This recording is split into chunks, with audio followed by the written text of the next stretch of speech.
हरिओम मेरे प्रिय मिथुन राशि के साथियों। 1 जनवरी 2026 से एक पुराना श्राप टूटेगा आपकी किस्मत का और आपकी ज़िंदगी सोने जैसी चमकेगी। मिलने वाला है गुरु बृहस्पति भगवान विष्णु का वरदान। चलिए जानते हैं कैसे। आपका हार्दिक अभिनंदन आपके ज्ञान दर्शन यूट्यूब चैनल में। सर्वप्रथम आपको नव वर्ष की हार्दिक शुभकामनाएं। देखिए, मिथुन राशि के जातकों के लिए 1 जनवरी 2026 का दिन बहुत खास है, क्योंकि इस दिन गुरु पुष्य योग आपकी संवाद शैली, आपकी बुद्धि पर गहरा बल और भाग्य के द्वार खोलने वाला साबित होगा। मिथुन राशि के स्वामी बुध ग्रह हैं और गुरु बुध का यह अप्रत्यक्ष तालमेल आपके लिए सुनहरे अवसर के द्वार खोलने वाला है। आप सभी को बता दूं, गुरु बृहस्पति इस समय मिथुन राशि के लगन में ही गोचर कर रही हैं। ऐसे में नव वर्ष पर गुरुवार के दिन गुरु पुष्य योग और पुष्य नक्षत्र में आपको 20 बड़ी खुशखबरी नव वर्ष पर मिलने वाली है। चलिए जानते हैं विस्तार से। पूरा प्रेडिक्शन आपकी मिथुन लगन और आपकी चंद्र राशि पर आधारित है। तो पहली भविष्यवाणी आपके करियर और व्यापार में उन्नति की है। देखिए, पहली भविष्यवाणी, सफलतापूर्वक नई शुरुआत। यदि आप नया व्यापार या कोई नया काम शुरू करना चाहते हैं तो इसमें आपको अपार सफलता मिलेगी। दूसरा, बोलने की कला से लाभ। आपकी बातों का प्रभाव इतना होगा कि अटके हुए सौदे भी फाइनल हो जाएंगे।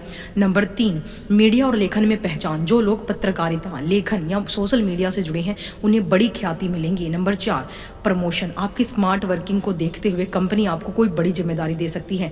नंबर 5, सहकर्मियों का साथ। ऑफिस में आपके साथी आपका पूरा सहयोग करेंगे, जिससे प्रोजेक्ट समय से पूरे होंगे। नंबर 6, तकनीकी लाभ। आईआईटी और सॉफ्टवेयर इंजीनियरों को बड़ा लाभ मिलने वाला है। अगर आप भी इस क्षेत्र से जुड़े हैं तो आपको खूब उपलब्धि मिलनी है। आपकी बुद्धि, आपकी कला, आपकी वाणी ही आपको बड़ी सफलताएं नव वर्ष पर दिलाने वाली है। अगर आपका काम डिजिटल मार्केटिंग से, सोशल मीडिया से है तो इस समय आपकी ख्याति बढ़ सकती है। आपके रचनात्मक कार्य लोगों के समक्ष काफ़ी प्रभावशाली छाप छोड़ने वाले हैं, जो आपके करियर को एक नई दिशा देने में मदद करेगा। अब बात करते हैं 7वीं भविष्यवाणी, जो आर्थिक लाभ और संपत्ति का संकेत दे रही है। अचानक धन वर्षा। किसी पुराने निवेश और पैतृक संपत्ति से धन मिलने के प्रबल योग बन रहे हैं। 8वीं भविष्यवाणी, शेयर बाजार में लाभ। सोच समझकर किया गया निवेश आपको बड़ा रिटर्न दे सकता है। 9वीं भविष्यवाणी, कर्ज से राहत। धीरे धीरे आपकी आर्थिक स्थिति मजबूत होगी और आप अपने पुराने कर्ज चुका पाएंगे।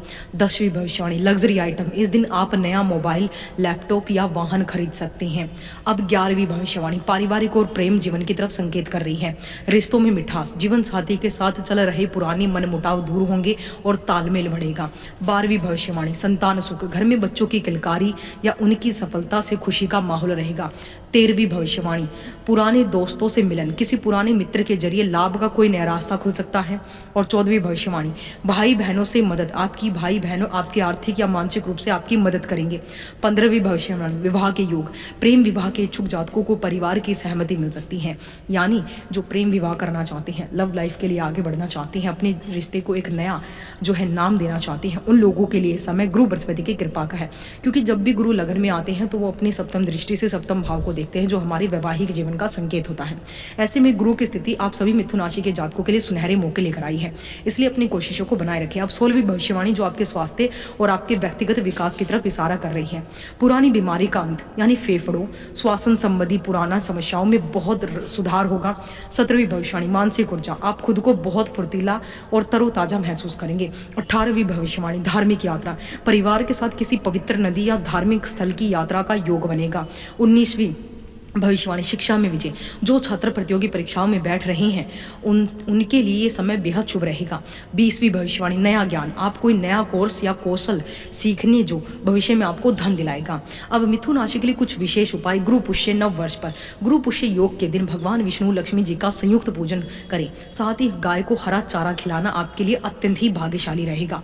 देखिए, मिथुन राशि के जातकों के लिए इस दिन सत्यनारायण के घर में कथा करना, हवन करना नव वर्ष को और ज्यादा सौभाग्यशाली बना देगा। पिछले साल की जितनी भी नेगेटिविटी थी, जितनी भी परेशानियां थी, वो सभी उस हवन की अग्नि में ध्वस्त हो जाएंगी और एक सकारात्मक ऊर्जा आप पर और आपके परिवार और आपके घर में बननी शुरू हो जाएगी। नव वर्ष पर गुरु पुष्य योग में इस तरह का पूजन करना आपके लिए आपके धार्मिक उत्थान, धार्मिक उन्नति का कारक होगा, आपकी सुख समृद्धि का कारक होगा, आपके जीवन में खुशियां आएंगी। साथ ही इस दिन आप स्वयं भी सत्यनारायण की कथा घर में समस्त परिवार के साथ बैठकर पीले वस्त्र धारण करके कर सकते हैं। प्रसाद स्वरूप चरणामृत और केले का जो है प्रसाद आप वितरित करें, लेकिन आप स्वयं केला ना खाएं, क्योंकि जो पूजन करता है, जो भगवान विष्णु को मानता है, वो गुरुवार के दिन केला नहीं खाता है। केले का पूजन किया जाता है। आप किसी निर्धन को केला दान कर सकते हैं, किसी ब्राह्मण को अन्न का दान कर सकते हैं। आपके लिए सबसे बढ़िया